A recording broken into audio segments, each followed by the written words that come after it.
Bismillahirrahmanirrahim. Assalamualaikum warahmatullahi wabarakatuh. Ikhwan akhwat fillah dan sahabat aswaja dimanapun Anda berada.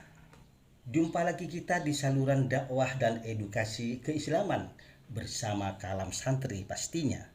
Sahabat, jumpa kita kali ini saya ingin menyajikan untuk Anda sebuah video reaksi atas konten yang berjudul dakwah salafi wahabi penuh ilmu dan jujur, Pred, yang direaksi oleh sebuah akun bernama Aafandi Channel.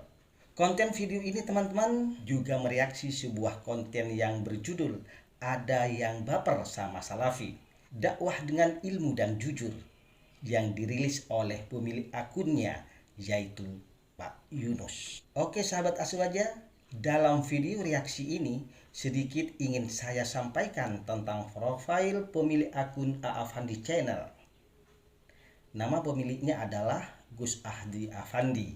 Beliau adalah pengasuh pondok pesantren Miftahul Anwar, Madrasah Miftahul Ulum Ranting B55, Pondok Pesantren Sidogiri, yang beralamat di Desa Poteran, Kecamatan Talangu, Kabupaten Sumeneb. Selain profesi di atas teman-teman, beliau juga aktif sebagai Ketua LBM MWCNU Kecamatan Talangu, Kabupaten Sumeneb. Kemudian teman-teman di bidang dakwah, beliau aktif mengisi kajian keislaman dalam upaya mengawal sunnah dan membentengi akidah Ahlus Sunnah wal Jamaah di beberapa majelis taklim dan dakwah di media sosial. Di sisi lain teman-teman, beliau adalah seorang figur ulama muda yang tidak hanya alim di bidang hukum syariat, tetapi beliau juga menguasai secara luar kepala kitab-kitab rujukan kaum salafi wahabi. Nah, apa dan bagaimana respon beliau terhadap kebohongan yang dilakukan oleh kaum salafi wahabi? Mari kita simak video lengkapnya. Pak Yunus, ada yang baper sama salafi, dakwah dengan ilmu dan kejujuran. Pret, buktikan Pak Yunus. Hei Pak Yunus, dakwah salafi wahabi penuh ilmu dan kejujuran. Buktikan Mas Bro ya, buktikan Mas. Pak Yunus, buktikan bahwa dakwah salafi itu penuh ilmu dan kejujuran. Baik, saya akan ungkapkan biar Anda melek sedikit tentang kebohongan ustadz-ustadz wahabi itu. Assalamualaikum warahmatullahi wabarakatuh. Alhamdulillahirabbil alamin, wassalatu wassalamu ala sayyidina Muhammadin asyrafil mursalin wa ala alihi wa sahbihi ajmain, amma ba'du. Sahabat-sahabat aswaja, seluruh nahdien, para subscriber semuanya, para penonton tanpa terkecuali dimanapun berada, semoga Allah Subhanahu wa ta'ala senantiasa memberikan rahmatnya, taufiknya, hidayahnya, maghfirahnya, memberikan kelancaran rezeki dan kesehatan kepada kita semua. Amin, Allahumma amin. Teman-teman aswaja semuanya, kali ini saya akan mereaksi sebuah video, sebuah konten dari Pak Yunus. Entahlah orang ini apa dari Wahabi, Salafi Wahabi, atau dari Muhammadiyah, saya kurang tahu. Dalam salah satu kontennya yang diberi judul dakwah salafi penuh ilmu dan jujur. Pak Yunus, benarkah konten Anda itu bahwa orang-orang salafi, ustadz-ustadz salafi, dakwahnya itu penuh dengan keilmuan dan kejujuran? Jangan-jangan Anda menilainya karena Anda itu sebenarnya tidak tahu, sehingga sesuatu yang kuning Anda anggap emas karena Anda sendiri belum tahu apa itu emas, sehingga yang penting kuning Anda sudah anggap emas. Betapa banyak sudah saya itu sebelumnya ini membongkar kebohongan ustadz-ustadz salafi wahabi itu, membuktikan bahwa mereka itu sebenarnya tidak berilmu, baca Quran salah, baca hadis salah, baca kitab salah, bahkan memahami ayat Al-Quran ataupun hadis hanya dengan seenak otaknya sendiri. Apakah ini dengan keilmuan? Apakah ini yang dimaksud dengan dakwah kejujuran Pak Yunus? Oke, Kalau ingin bukti Pak Yunus ya, saya buktikan. Tolong ini dijawab. Sudah berapa kali saya merespon Anda, mereaksi Anda, tapi Anda tak satupun membalas konten saya.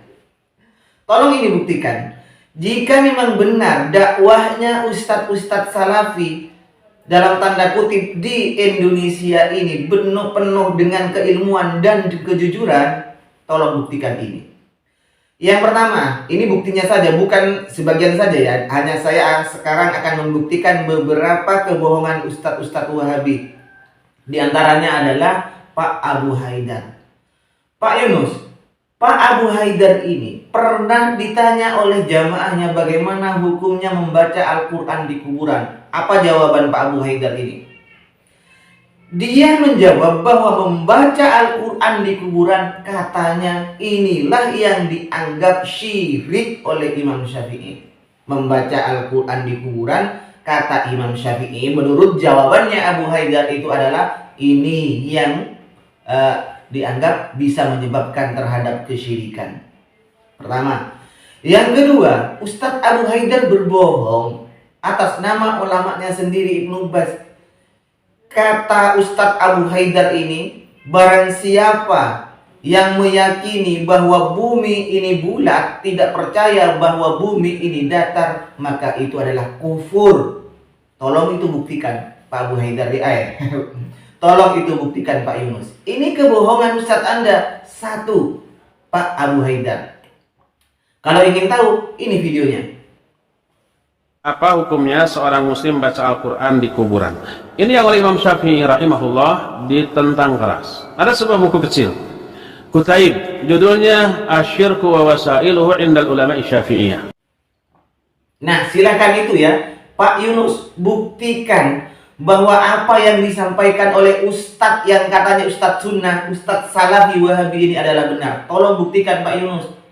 Jangan hanya asumsi belaka, jangan hanya retorika belaka bahwa Ustadz Salafi dakwahnya penuh ilmu dan penuh kejujuran. Jangan hanya retorika belaka. Tolong buktikan ya, bukti. Yang kedua, Ustadz ini. Nah, ini alul bidah pakai dalil umum. Sama seperti sedekah. Sedekah hadisnya umum.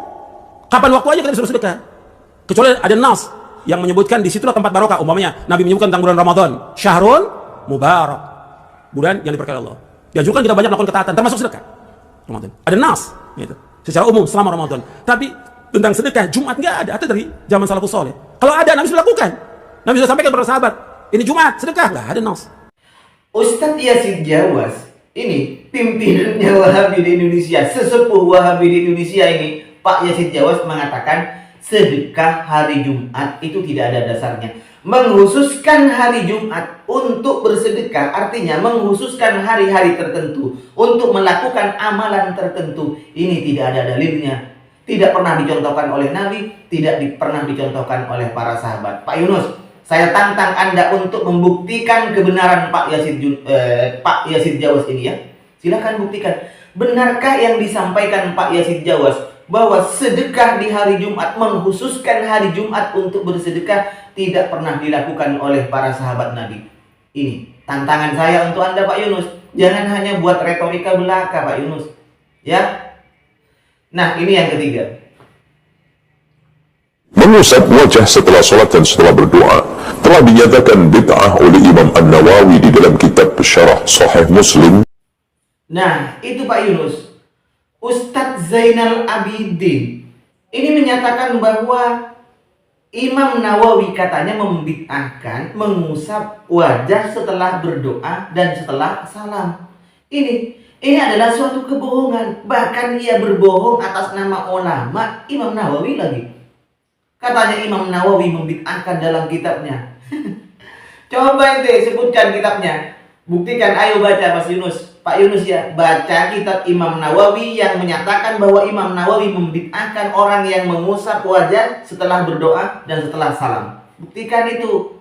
Jangan hanya mengatakan bahwa dakwahnya orang-orang salafi Wahabi ini penuh dengan ilmu, penuh dengan kejujuran. Pret.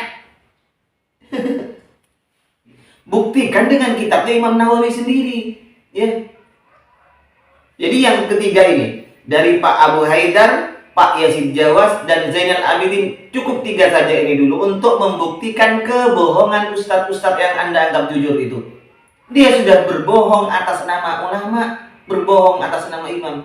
Yang terakhir, ketika salah seorang ustadz, apa Ustadz Firanda atau Ustadz Sufyan Khalid ya, atau Ustadz Zulkarnain M. Sanusi itu mengatakan bahwa ulama salaf tidak pernah satupun tidak ada yang mentakwil. Ini kebohongan mereka. Tolong buktikan bahwa memang benar ulama salaf itu tidak ada satupun yang mentakwil. Bahwa takwil itu bukan ajaran ulama salaf. Ini kan selalu yang didengungkan, selalu yang digembar-gemborkan oleh ustadz-ustadz Wahabi itu. Kenyataannya, silakan kalau ingin tahu Anda buka tafsir At-Tabari. Ingat, Imam At-Tabari ini adalah salah satu ulama salaf karena beliau hidupnya di bawah tahun 300, sebelum tahun 300 Hijriah. Ini termasuk ulama salaf. Silakan di situ maka Anda akan mendapatkan beberapa ulama salaf yang mentakwil terhadap ayat-ayat nuzul dan lain-lain sebagainya. Ya, Pak Yunus. Jadi jangan hanya asumsi belaka, jangan retorika belaka, jangan hanya gimana ya, mengatakan ustadz salafi penuh ilmu dan penuh kejujuran. Wah, pret kalau seperti itu. Buktikan itu saja dulu untuk Pak Yunus. Saya tunggu respon dari Anda. Mohon maaf sebelumnya. Assalamualaikum warahmatullahi wabarakatuh.